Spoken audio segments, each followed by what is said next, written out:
कि उस अभियान को आगे बढ़ा सकें। यानी जो स्वदेशी है, इसकी महत्वपूर्ण भूमिका कैसे होती है?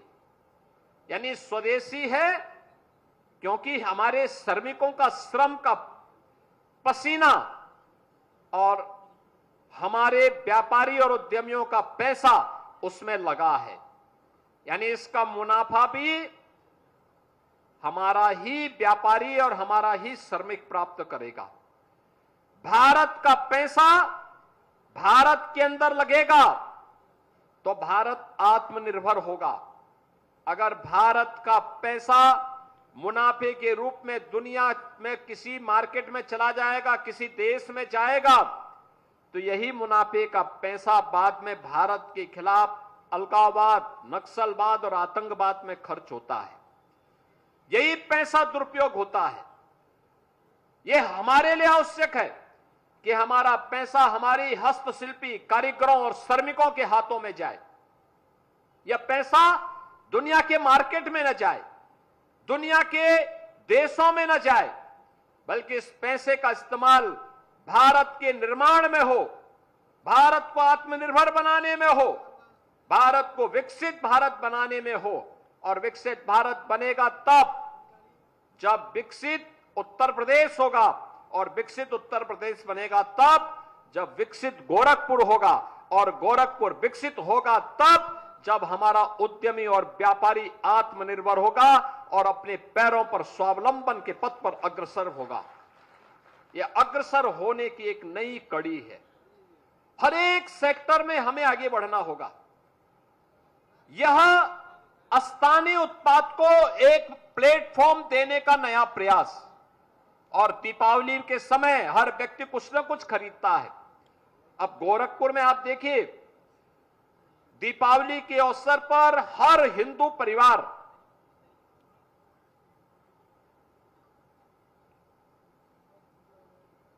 लक्ष्मी गणेश जी की प्रतिमा को अपने घर में रखता है। अब मुझे आप बताइए, लक्ष्मी जी की और गणपति की मूर्ति हमारी आस्था है, हम तो अपनी आस्था के अनुरूप मूर्ति खरीदते हैं। लेकिन मूर्ति 2017 के पहले कौन बनाता था? वह चीन बनाता था, जो देवी देवताओं पर विश्वास नहीं करता।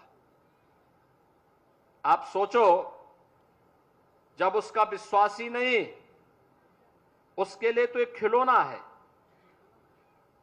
लेकिन वह आपके मार्केट को भुना करके और उस पैसे को फिर भारत के खिलाफ इस्तेमाल करता था।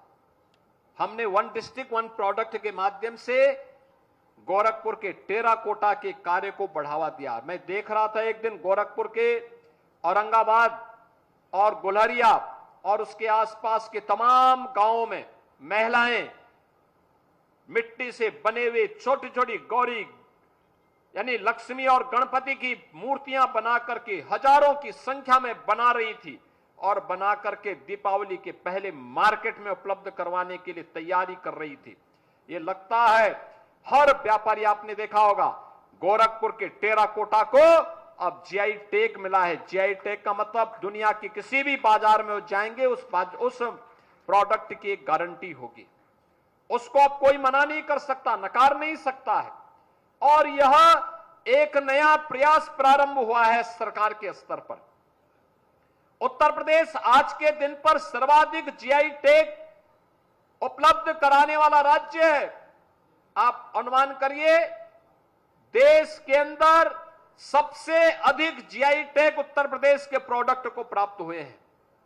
यानी उत्तर प्रदेश के नागरिकों के द्वारा बनाए जाने वाले प्रोडक्ट, उत्तर प्रदेश के कारीगर और हस्तशिल्पियों के द्वारा बनाए जाने वाला प्रोडक्ट अब देश के अंदर और दुनिया के अंदर कहीं भी बिक सकता है।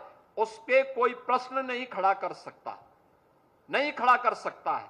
और इसीलिए यह प्रयास भी सरकार के स्तर पर नया प्रारंभ हुआ है। ये नया उत्तर प्रदेश है। उत्तर प्रदेश अब इलेक्ट्रॉनिक आइटम का सबसे बड़ा केंद्र देश के अंदर बन गया है। ये जितने भी इलेक्ट्रॉनिक आइटम बनती हैं, जिनके बनने में 2017 के पहले ये दूर की कौड़ी हुआ करती थी, लोग विश्वास कोई कह ही नहीं सकता कि उत्तर प्रदेश में बनता हो। लेकिन आज देश के अंदर जितना भी इलेक्ट्रॉनिक आइटम बनता है उसका 60% अकेले उत्तर प्रदेश बना रहा है, अकेले उत्तर प्रदेश बना रहा है। और दुनिया के अंदर भारत का जो एक्सपोर्ट होता है उसमें भी मोबाइल फोन बनाने में उत्तर प्रदेश आज के दिन पे 2 लाख करोड़ रुपए से अधिक का केवल मोबाइल फोन और इलेक्ट्रॉनिक आइटम उत्तर प्रदेश से एक्सपोर्ट कर रहा है। देश के अंदर 55% मोबाइल फोन का मैन्युफैक्चरिंग अकेले उत्तर प्रदेश कर रहा है। यानी उत्तर प्रदेश में यह सब मैन्युफैक्चरिंग होने का मतलब उत्तर प्रदेश के युवाओं को जॉब की गारंटी, नौकरी की गारंटी उपलब्ध होना, और नौकरी की इस गारंटी के साथ मार्केट में हमारा प्रयास होना चाहिए। जीएसटी रिफॉर्म के बाद मार्केट में जो चहल पहल है, इस चहल पहल के माध्यम से हमें उत्तर प्रदेश के उत्पाद की ब्रांडिंग करनी चाहिए, उसको आगे बढ़ाने के लिए एक नया प्लेटफॉर्म उपलब्ध करवाना चाहिए, और यह स्वदेशी मेला उसका एक माध्यम बन रहा है। मैं आप सबसे अपील करूंगा, गोरखपुर वासियों से और प्रदेशवासियों से अपील करूंगा कि दीपावली के अवसर पर जो भी खरीदें स्वदेशी खरीदें, जिसमें भारत के श्रमिकों का, भारत के उद्यमियों का, भारत के व्यापारियों का, भारत के हस्तशिल्पियों का पैसा लगा हो, उनकी कारीगरी लगी हो, उनकी मेहनत लगी हो, उसी को आप क्रय करिए। उन युवाओं के पास आपका पैसा जाना चाहिए जो युवा मेहनत करके घर की सजावट की लड़ियां तैयार कर रहे हैं। उन नौजवानों के हाथों में आपका पैसा जाना चाहिए जो अपनी कारीगरी के माध्यम से भारत के उद्यम को एक नई पहचान दे रहे हैं। आपका पैसा उन हस्तशिल्पियों के पास जाना चाहिए जो हस्तशिल्पी अपनी मेहनत से, अपनी ऊर्जा से लगातार प्रयास कर रहे हैं। और एक तरफ प्लेटफॉर्म आपको उपलब्ध कराया है स्वदेशी मेले के माध्यम से। 120 से अधिक स्टॉल लगे हैं इस पूरे मेले में। इससे भी बड़ा होगा अभी तो एक प्रयास है, आने वाले समय में इससे भी बड़ा प्लेटफॉर्म हम इसके लिए उपलब्ध करवाने जा रहे हैं। और दूसरी तरफ सरकार के द्वारा चलाए जाने वाले कार्यक्रम, आपने देखा होगा इस मंच पर 2 लोग आए थे, एक कैंपियरगंज का एक नौजवान यादव लड़का आया था। मुख्यमंत्री युवा उद्यमी स्कीम के माध्यम से 5 लाख रुपए का लोन उन्हें स्वीकृत हुआ। लोन ब्याज मुक्त है और गारंटी मुक्त भी। 10% का मार्जिन मनी भी है। जितना पैसा वो लगाएगा उसमें 10% सरकार उसे उपलब्ध करवाई है। और ये मार्जिन मनी उपलब्ध करवाने के बाद उसने गाय की गोबर से बने हुए उत्पाद को आगे बढ़ाने का काम किया। उससे धूप बनाई, उसी से वह दिया भी बना रहा है, उसी से वह तमाम प्रकार के अन्य प्रोडक्ट बना रहा है। और मुझे लगता है कोई भी हिंदू परिवार ऐसा नहीं होगा जो दीपावली के अवसर पर गौरी और लक्ष्मी की पूजा न करता हो, उसके दीप न जलाता हो। गाय के गोबर का दीप जलेगा तो साक्षात मां लक्ष्मी का वास तो गाय के गोबर में ही माना जाता है। तो मां लक्ष्मी स्वयं ही वहां पर उसके घर में विराज जाएगी। वह युवा कितने उत्साह के साथ कह रहा था, उसके डायलॉग ऐसे लग रहे थे जैसे कि वह रवि किशन को फेल करने पर उतारू हो चुका है। उसके डायलॉग रवि किशन के डायलॉग से मजबूत दिखाई दे रहे थे, क्योंकि वो जमीन पे काम कर रहा है। और जमीन पे काम करते हुए उसने जो बातें यहां पर कही कि देखिए मैंने ऐसे करके इस पैसे का उपयोग किया और सीएम युवा उद्यमी स्कीम के माध्यम से मैं आत्मनिर्भर होने की दिशा में कर रहा हूं काम। इसके लिए उसने कहा मैं प्रधानमंत्री जी और मुख्यमंत्री जी को धन्यवाद देता हूं। देखिए यह है कार्य करने की। और दूसरा, गोरखपुर की ही एक बेटी मसाले के माध्यम से उसकी ब्रांडिंग करना, कैसे उस कार्य को आगे बढ़ाया जा सकता है।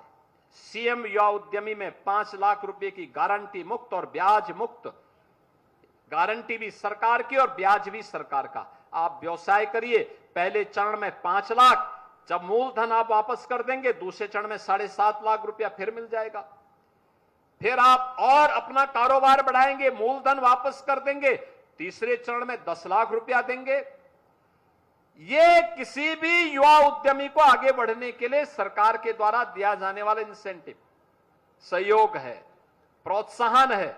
और आपने यहां पे देखा होगा, हम लोगों ने यहां पर गोरखपुर के कुछ उद्यमियों को भी, जिन्होंने टेक्सटाइल के फील्ड में और अन्य क्षेत्र में यहां पर अपना निवेश किया है, उनका इंसेंटिव भी उनको दिया। यानी सरकार के द्वारा जो सब्सिडी, जो प्रोत्साहन राशि है, वह प्रोत्साहन राशि भी यहां पर वितरित हुई, जिसमें 1 करोड़ 2 करोड़ से लेकर के 34 करोड़ रुपए तक की धनराशि उपलब्ध करवाई गई है।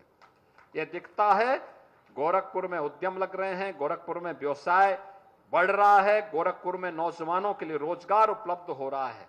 और इस प्रकार के कार्यक्रम के साथ आप भी जुड़ सकते हैं।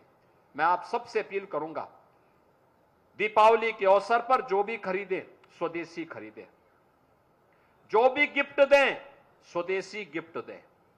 ऐसा नहीं होना चाहिए कि रवि किशन स्वदेशी की बात करें और घड़ी विदेशी पहने।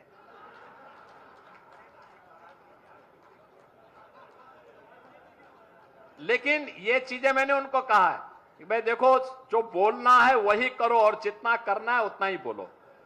तो ये सारी चीजें आज मैं आप सबसे कहूंगा कि हम जो भी गिफ्ट दें वह स्वदेशी दें, जो भी खरीदें स्वदेशी खरीदें। और मेले में आप इतनी बड़ी संख्या में आए तो एक बार जरूर भ्रमण करिए, देखिए क्या क्या चीजें प्रदेश के अंदर बन रही हैं। उसकी एक छोटी सी झलक है, इसका एक बहुत बड़ी झलक ग्रेटर नोएडा में यूपी इंटरनेशनल ट्रेड शो के माध्यम से देखने को मिला। वहां 22,500 से अधिक ऐसे स्टॉल लगे थे, बड़े बड़े। 500 से अधिक फॉरेन यानी विदेशी खरीदार आए थे, जिनका बड़ा बड़ा ऑर्डर था। और 5 लाख से अधिक लोगों